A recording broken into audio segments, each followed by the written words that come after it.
সড়ক পথে শুরু হয়েছে ঈদযাত্রা। এতে ঢাকা টাঙ্গাইল যমুনা সেতু মহাসড়কে যানবাহনের চাপ বেড়েছে, তবে স্বাভাবিক গতিতেই চলাচল করছে যানবাহন। এদিকে ঈদযাত্রায় যানবাহন চলাচলের জন্য খুলে দেওয়া হয়েছে উত্তর বঙ্গগামী লেনের এলেঙ্গা থেকে যমুনা সেতু পর্যন্ত ১৩ কিলোমিটার। ঈদযাত্রায় যমুনা সেতুর দুই পাশে ৯টি করে মোট ১৮ বুথ দিয়ে যানবাহন পারাপার হচ্ছে।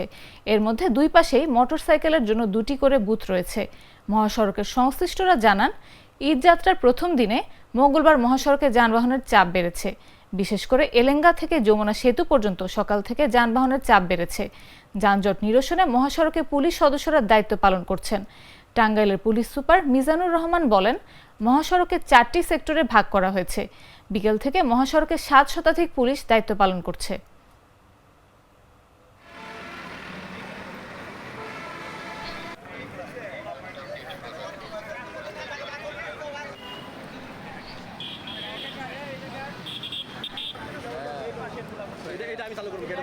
এটা আমি করছিলাম কিন্তু